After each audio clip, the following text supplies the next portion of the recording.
Bugun men sizga pensionerlar uchun juda muhim bo'lgan masalani tushuntirib beraman. Gap shunchaki navbat, hujjat yoki imtiyoz haqida emas. Gap ayrim muassasalarga kirish, xizmat olish, tibbiy ko'rikdan o'tish, bank yoki ijtimoiy xizmatlardan foydalanish tartibi o'zgargani haqida ketmoqda. Bu ma'lumotni bilmagan pensiona eshik oldida qaytarilishi, hujjati qabul qilinmasligi yoki o'ziga tegishli yordamdan vaqtida foydalana olmasligi mumkin. Shuning uchun videoni oxirigacha ko'ring. Hozirning o'zida kanalga obuna bo'ling, videoga like bosing. Chunki bunday ogohlantirishlar ko'p oilalarga kerak bo'ladi. Avvalo, men eng muhim narsani aniq aytib qo'yaman. Pensionerlarning barcha joylarga kirishi taqiqlanib qoldi degan gapni umumiy ma'noda tushunish xato. Masala bundan murakkabroq. Ayrim muassasalarda kirish tartibi kuchaytirilgan, ayrim xizmatlar faqat oldindan yozilish orqali ko'rsatilmoqda, ayrim binolarga esa pensionerlar o'zi borishi shart bo'lmay qolgan. Ya'ni kiritilmaydi degan gap ko'pincha avvalgidek istalgan vaqtda, istalgan eshikdan, istalgan hujjat bilan kirib bo'lmaydi degan ma'noni anglatadi. Oldin qanday edi? Ko'pchilik pensionerlar tuman pensiya bo'limiga, bankka, poliklinikaga, mahalla idorasiga yoki ijtimoiy xizmat markaziga ertalab borib, navbat kutib ishlarga kirib, masalasini og'zaki tushuntirar edi. Masalan, pensiya kechiksa odam bankka borardi. Imtiyozli dori kerak bo'lsa, poliklinikaga borardi. Moddiy yordam yoki parvarish masalasi bo'lsa, mahallaga murojaat qilardi. Ko'p joyda tartib oddiy edi. Pasport yoki ID karta ko'rsatiladi, daftar yoki ro'yxatga yoziladi, keyin mutaxassis qabul qiladi. Endi esa bir nechta sabab tufayli tartib o'zgardi. Birinchidan, davlat xizmatlari bosqichma-bosqich raqamlashtirmoqda. Ikkinchidan, muassasalarda xavfsizlik talablari kuchaymoqda. Uchinchidan, pensionerlarning sog'lig'i, navbatda uzoq turib qolmasligi, sovuqda yoki issiqda qiynalmasligi uchun ko'plab xizmatlar masofadan, mahalla orqali yoki ishonchli vakil orqali bajarilishi mumkin bo'lyapti.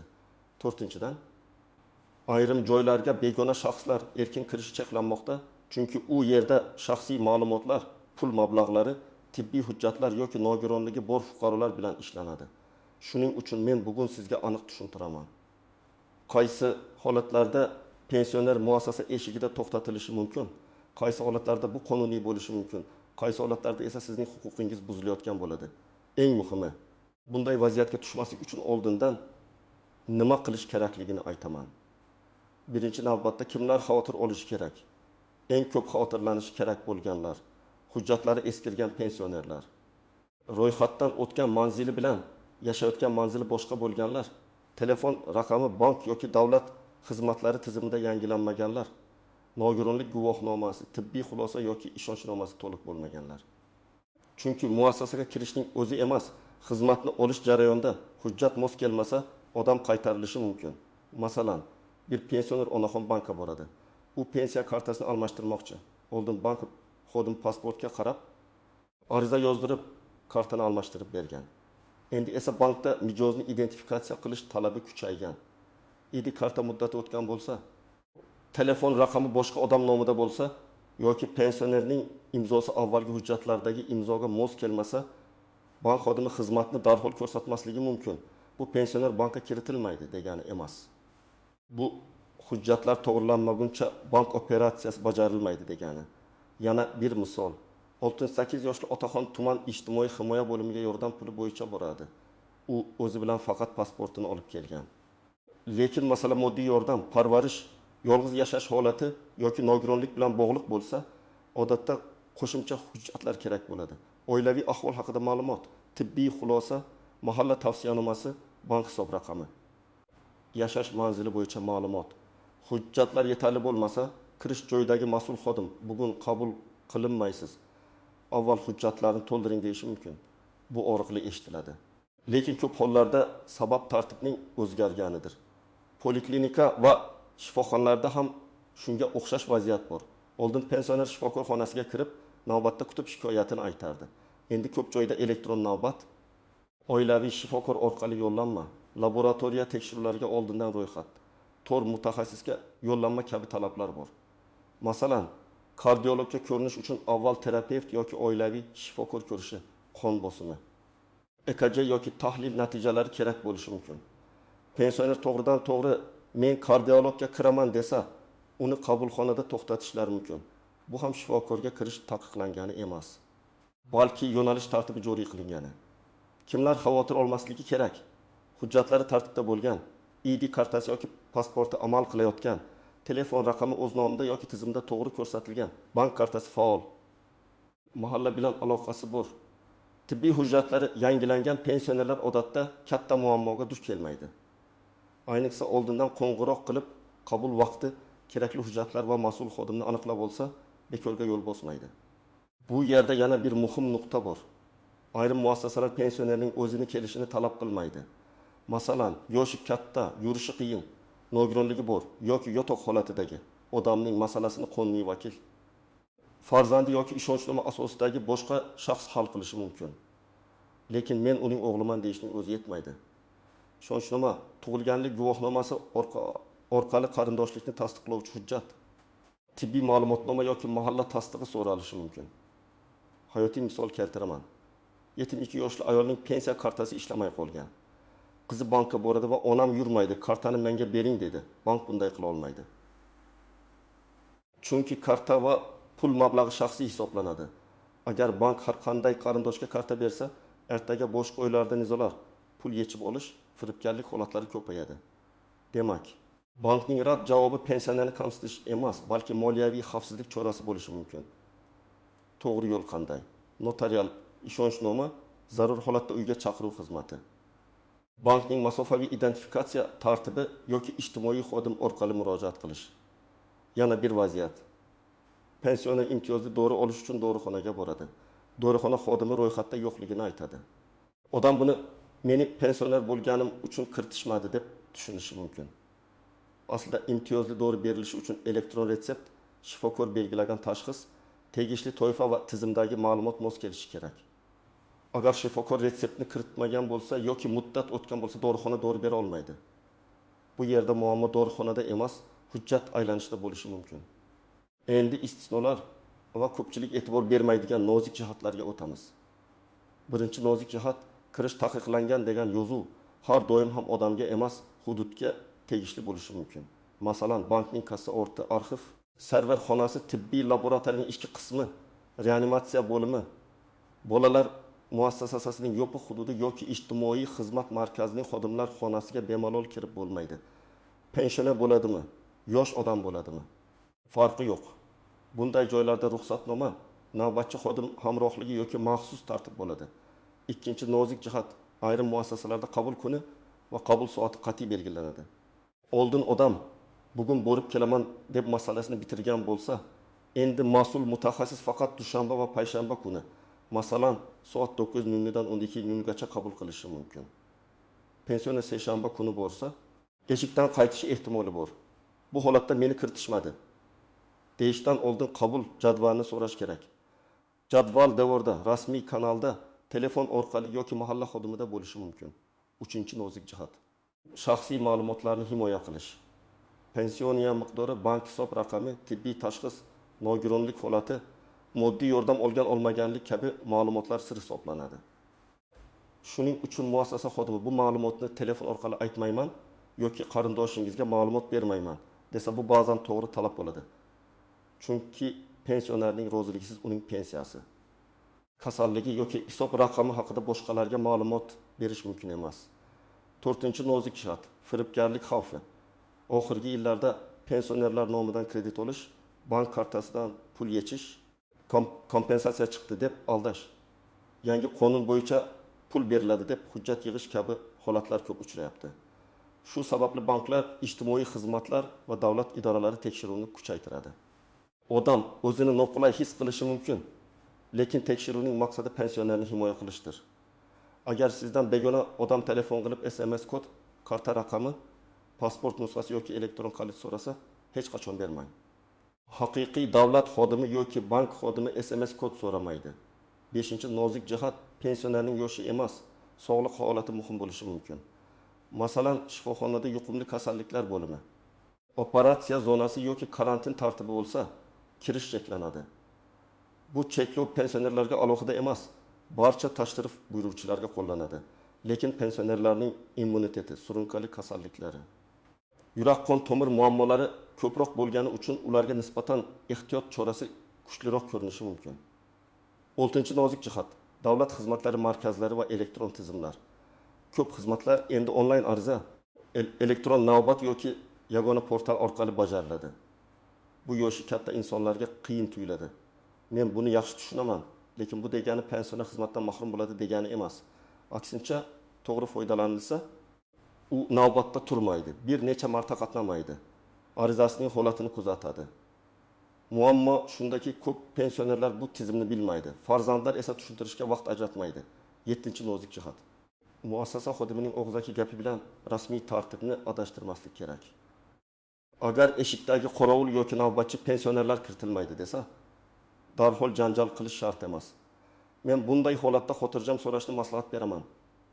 Iltimos, bu tartib qaysi hujjatga asosan joriy qilingan? Menga mas'ul xodimni chaqirib bera olasizmi? Yozma javob olishim mumkinmi? Chunki og'zaki gap ba'zan noto'g'ri tushuniladi yoki xodimning o'zi tartibni to'liq bilmasligi mumkin. 8-nozik jihat. Imtiyoz borligi kirish tartibini bekor qilmaydi. Pensionerda transport, dori-darmon, kommunal to'lov yoki tibbiy xizmat bo'yicha imtiyoz bo'lishi mumkin. Lekin imtiyozdan foydalanish uchun belgilangan tartib bor.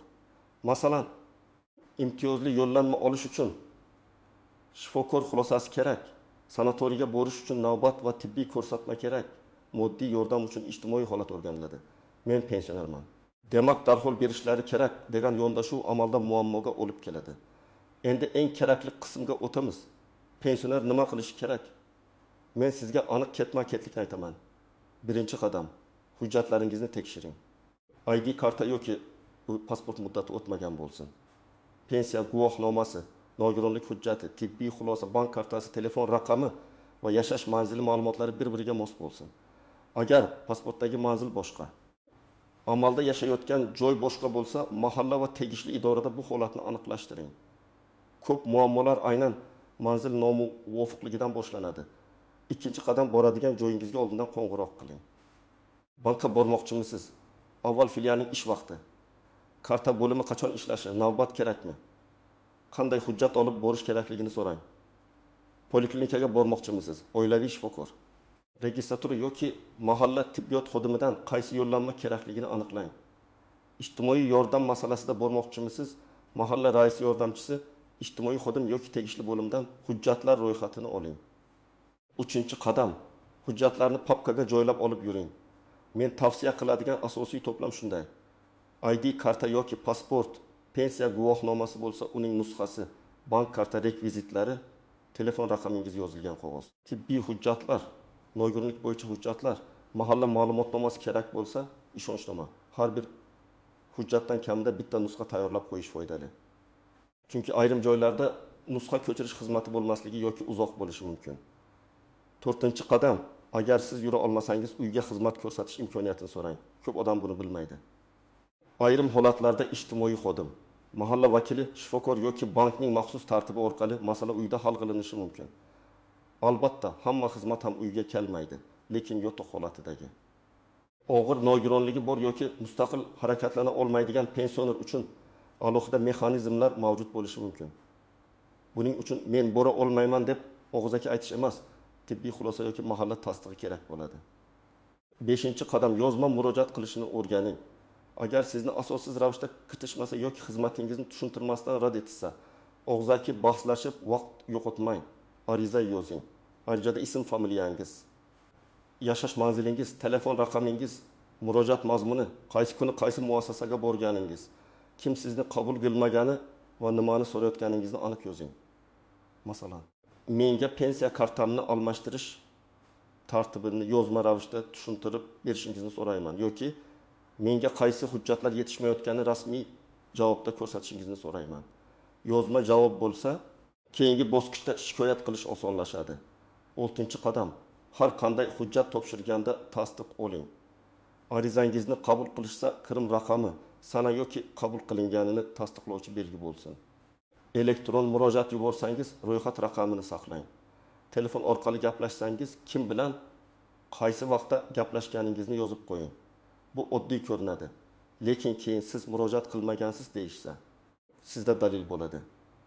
7-qadam, Farzandlar va yaqinlar pensioner nomidan ish yuritmoqchi bo'lsa, hammasini qonuniy qilsin. Ishonchnoma tayyorlang. Qarindoshlikni tasdiqlovchi hujjatlarni oling. Pensionerning roziligini rasmiylashtiring. Ayniqsa bank, pensiya, uy-joy, meros, tibbiy ma'lumot yoki ijtimoiy yordam masalalarida oilamiz ichida hal qilamiz degan gap yetarli bo'lmaydi. Muassasa xodimi qonuniy vakolatni ko'rishi kerak. 8-qadam firibgarlardan ehtiyot bo'ling. Pensionerlarga yangi to'lov chiqdi. Muassasalarga kiritilmaydi. Biz hujjatingizni hal qilib beramiz. Kartangizni yangilash uchun kod ayting. Kompensatsiya olish uchun oldindan pul to'lang degan gaplarga ishonmang. Haqiqiy ma'lumotni faqat rasmiy idora, mahalla, bankning rasmiy raqami yoki davlat xizmatlari orqali tekshiring. Agar biror taklif juda oson va juda foydali eshitilsa, avval shubha qiling. 9-qadam. Muammo bo'lsa, qayerga murojaat qilishni biling. Bank masalasida bankning o'ziga. Keyin yug'ori tashkilotiga yoki tegishli nazorat organiga murojaat qilinadi. Tibbiy xizmat masalasida poliklinika rahbariyati tuman sog'liqni saqlash bo'limi yoki tegishli vazirlik kanallari orqali murojaat qilish mumkin. Ijtimoiy yordam masalasida mahalla, ijtimoiy himoya bo'limi va yuqori tashkilotlarga yozma murojaat qilinadi. Davlat xizmatlari bo'yicha esa davlat xizmatlari markazi yoki yagona interaktiv xizmatlar orqali murojaat qilish mumkin. Muhimi, hissiyot bilan emas, hujjat va dalil bilan murojaat qiling. 10-qadam oila ichida mas'ul odam belgilang. Har bir pensionerning yonida kamida bitta ishonchli farzand, nabira yoki qarindosh bo'lishi kerak. U telefon raqamlarini yangilab turadi. Shifokor ko'rigini eslatadi. Bank kartasi muddatini tekshiradi. Kerak bo'lsa elektron navbat oladi. Bu pensionerning mustaqilligini kamaytirmaydi. Aksincha uni keraksiz yugur-yugurdan, sovuqda navbat kutishdan, hujjat sabab qaytib kelishdan himoya qiladi. Men yana bir narsani alohida ta'kidlayman. Agar sizni muassasaga kiritishmasa, avvalo sababini aniqlang. Sabab xavfsizlikmi, qabul vaqti emasmi? Hujjat yetishmayaptimi? Elektron navbat kerakmi? Maxsus ruxsatnomami yoki xodimning noto'g'ri munosabatimi? Har bir sababning yechimi boshqa. Hujjat yetishmasa hujjat to'ldiriladi. Navbat kerak bo'lsa navbat olinadi. Ruxsatnoma kerak bo'lsa mas'ul xodimga murojaat qilinadi. Xodim qo'pol muomala qilsa yoki qonunsiz qaytarsa, yozma shikoyat qilinadi. Ko'pchilik xato qiladigan joy shuki, ular bir marta qaytarilsa, endi menga hech narsa berilmaydi deb tushkunlikka tushadi. Aslida ko'p masalalar bir yoki ikki hujjat bilan hal bo'ladi. Masalan, telefon raqamini yangilash uchun ID karta va ariza yetarli bo'lishi mumkin. Imtiyozli dori uchun shifokor retseptni tizimga kiritishi kerak bo'lishi mumkin. Pensiya to'lovi kechiksa, bank rekviziti yoki karta holati tekshiriladi. Moddiy yordam rad etilsa, rad etish sababi yozma olinib, kamchilik bartaraf etiladi. Shu bilan birga, muassasa xodimlari ham pensioner bilan hurmat bilan gaplashishi shart. Yoshi katta odam hujjat tartibini bilmasligi mumkin. Elektron navbatni tushunmasligi mumkin. Telefon orqali kod kelishini bilmasligi mumkin. Bu uning aybi emas. Menimcha, har bir muassasada pensionerlar uchun alohida tushuntirish burchagi, aniq yozilgan hujjatlar ro'yxati va yordam beradigan mas'ul xodim bo'lishi kerak. Lekin hozirgi sharoitda siz o'zingiz ham tayyor bo'lishingiz kerak. Chunki tayyor odam kamroq aldanadi, kamroq qaytariladi va o'z huquqini yaxshiroq himoya qiladi. Xulosa shuki, pensionerlar barcha muassasalardan butunlay chetlatildi deb vahima qilish kerak emas. Lekin avvalgidek hujjatsiz, navbatsiz tartibni bilmasdan borib, masalani darhol hal qilish davri ko'p joyda tugab boryapti. Endi hujjat, elektron navbat, ishonchnoma, tibbiy yo'llanma, shaxsni tasdiqlash va xavfsizlik talablari muhim bo'lib qoldi. Mening maslahatim oddiy. Hujjatlaringizni tartibga keltiring. Borishdan oldin qo'ng'iroq qiling. Yozma javob talab qilishni biling va hech qachon begona odamlarga SMS, kod yoki karta ma'lumotini bermang. Agar yaqinlaringiz orasida pensioner bo'lsa, bu videodagi gaplarni ularga tushuntiring. Bir qarashda mayda ko'rgan hujjat ertaga pensiya, dori yordam puli yoki tibbiy xizmat masalasida katta muammoga aylanishi mumkin. Sizning hududingizda pensionerlarni qaysi muassasada qaytarishgan yoki qanday hujjat talab qilishgan? Izohlarda yozib qoldiring. Boshqalar ham tajribangizdan foydalansin. Videoga like bosing, kanalga obuna bo'ling va yaqinlaringizga yuboring. Men esa keyingi videolarda pensionerlar, nafaqalar, imtiyozlar va davlat xizmatlaridagi eng muhim o'zgarishlarni sodda tilda tushuntirib boraman.